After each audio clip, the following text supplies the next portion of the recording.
15वां अध्याय भाग 2। रविवार के दिन ब्राह्मण को दशांग अन्न देने वाला मनुष्य दूसरे जन्म में 10 वर्षों तक निरोग रहता है।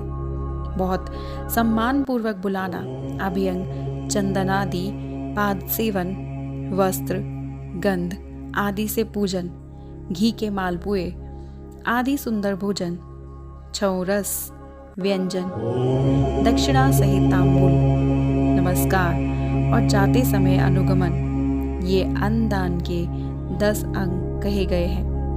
10 ब्राह्मणों को रविवार के दिन दशांग अन्न का दान करने वाला 100 वर्षों तक निरोग रहता है। सोमवार आदि विभिन्न वारों में अन्न दान का फल उन वारों के अनुसार दूसरे जन्म में इस पृथ्वीलोक में प्राप्त होता है, ऐसा जानना चाहिए। 7 वारों में 10-10 ब्राह्मणों को दशांग अन्न दान करने से 100 वर्ष तक आरोग्य आदि फल प्राप्त होते हैं। इस प्रकार रविवार के दिन ब्राह्मणों को अन्न दान करने वाला मनुष्य 1000 वर्षों तक शिवलोक में आरोग्य लाभ प्राप्त करता है। इसी प्रकार 1000 ब्राह्मणों को अन्न दान करके मनुष्य 10,000 वर्षों तक आरोग्य भोग करता है। विद्वान को सोमवार आदि दिनों के विषय में भी ऐसा ही जानना चाहिए। रविवार को गायत्री जप से पवित्र अंतकरण वाले 1000 ब्राह्मणों को अन्न दान करके मनुष्य सत्यलोक में आरोग्य आदि भोगों को प्राप्त करता है। इसी प्रकार 10,000 ब्राह्मणों को दान देने से विष्णु लोक में ऐसी प्राप्ति होती है और 1 लाख ब्राह्मणों को अन्न दान करने से रुद्रलोक में भोग आदि की प्राप्ति होती है। विद्या की कामना वाले मनुष्य को ब्रह्मा बुद्धि से बालकों को दशांग अन्न दान का दान करना चाहिए। पुत्रों की कामना वाले लोगों को विष्णु बुद्धि से युवकों को दान करना चाहिए और ज्ञान प्राप्ति की इच्छा वालों को रुद्र बुद्धि से वृद्धजनों को दान देना चाहिए। इसी प्रकार बुद्धि की कामना करने वाले श्रेष्ठ मनुष्यों को सरस्वती बुद्धि से बालिकाओं का दशांग अन्न का दान करना चाहिए। सुख भोग की कामना करने वाले श्रेष्ठ जनों को लक्ष्मी बुद्धि से युवतियों को दान देना चाहिए। आत्मज्ञान की इच्छा वाले लोगों को पार्वती बुद्धि से वृद्धा स्त्रियों को अन्न दान करना चाहिए। ब्राह्मण के लिए शील तथा उच्च वृत्ति से लाया हुआ और गुरु दक्षिणा में प्राप्त हुआ अन्न धन शुद्ध द्रव्य कहलाता है। उसका दान दाता को पूर्ण फल देने वाला बताया गया है। शुद्ध शुक्ल प्रतिग्रह दान में मिला हुआ द्रव्य मध्यम द्रव्य कहा जाता है और खेती व्यापार आदि से प्राप्त धन अधम द्रव्य कहा जाता है। क्षत्रियों का शौर्य से कमाया हुआ, वैश्यों का व्यापार से कमाया हुआ और शूद्रों का सेना वृत्ति से प्राप्त किया हुआ धन भी उत्तम धन कहलाता है।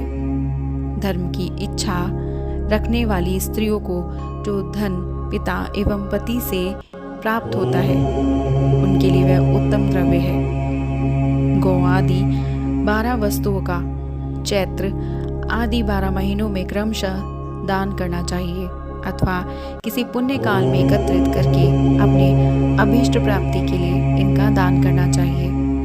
गौ, भूमि, तिल, सुवर्ण, घी, वस्त्र, धान्य, गुड़, चांदी, नमक, कोहड़ा और कन्या, यही वह 12 वस्तुएं हैं।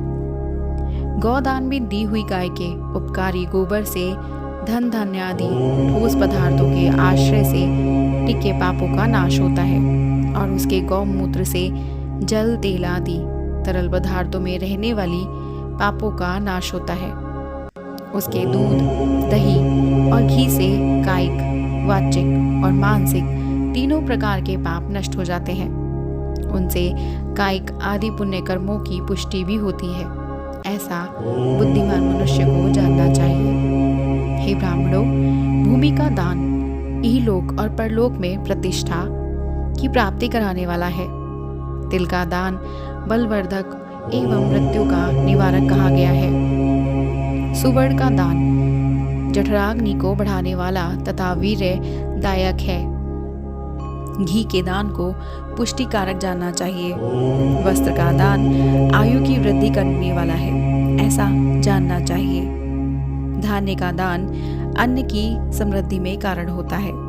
गुड़ का दान मधुर भोजन की प्राप्ति कराने वाला होता है। चांदी के दान से वीर्य की वृद्धि होती है। लवण दान षड्रस भोजन की प्राप्ति कराता है। सब प्रकार का दान संपूर्ण समृद्धि की सिद्धि के लिए ही होता है। विज्ञ पुरुष कुष्मांडा के दान को पुष्टिदायक मानते हैं। कन्या का दान आजीवन भोग देने वाला कहा गया है।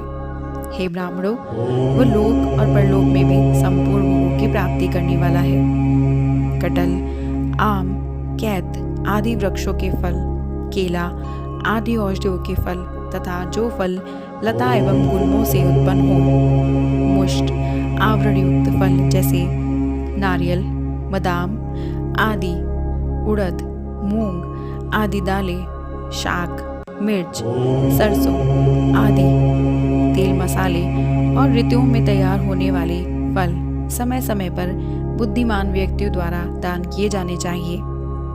विद्वान पुरुष को चाहिए कि जिन वस्तुओं से श्रवण आदि इंद्रियों की तृप्ति होती है उनका सदा दान करे।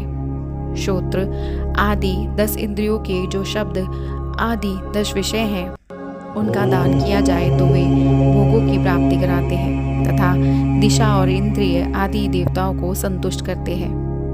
वेद और शास्त्र को गुरुमुख से ग्रहण करके गुरु के उपदेश से अथवा स्वयं ही बोध प्राप्त करने के पश्चात जो बुद्धि का ये निश्चय होता है कि कर्मों का फल अवश्य मिलता है, उसी को उच्च कोटि की आस्तिकता कहते हैं। भाई बंधु अथवा राजा के भय से जो आस्तिकता बुद्धि या श्रद्धा होती है वह कनिष्ठ श्रेणी की आस्तिकता होती है। जो सर्वथा दरिद्र हैं, जिनके पास सभी वस्तुओं का अभाव है, वह वाणी अथवा कर्म द्वारा यजन करे। मंत्र, स्तोत्र और जप आदि का वाणी द्वारा किया गया यजन समझना चाहिए तथा तीर्थ यात्रा और व्रत आदि को विद्वान पुरुष शारीरिक यजन मानते हैं। जिस किसी की उपाय से भी थोड़ा या बहुत देवतापण बुद्धि जो कुछ भी दिया अथवा किया जाए वह दान या सत्कर्म भोगों की प्राप्ति करने में समर्थ होता है। तपस्या और दान ये 2 कर्म मनुष्य को सदा करने चाहिए तथा ऐसे गृह का दान करना चाहिए जो अपने वर्ण, चमक दमक या सफाई और गुण सुख सुविधा से सुशोभित हो। बुद्धिमान पुरुष देवताओं की तृप्ति के लिए जो कुछ देते हैं वह अतिशय मात्रा में और सब प्रकार के भोग प्रदान करने वाला होता है। उस दान से विद्वान पुरुष इहलोक और परलोक में उत्तम जन्म और सदा सुलभ होने वाला भोग पाता है।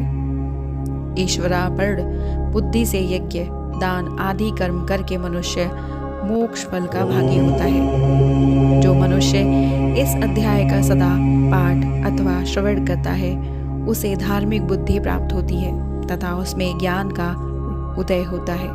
प्रकार श्री शिव महापुराण के अंतर्गत प्रथम विद्वेष संहिता में देश, काल, पात्र आदि का वर्णन नामक 15वां अध्याय पूर्ण हुआ। अब अगर आप हमारे बाकी के अध्यायों को सुनना चाहते हैं और शिव पुराण की महिमा को जानना चाहते हैं तो हमारे YouTube चैनल वॉइस ऑफ टोयल्स को सब्सक्राइब करना मत भूलिएगा और हमारी वीडियो को लाइक, शेयर, सब्सक्राइब जरूर करिएगा। इनक्रेडिबल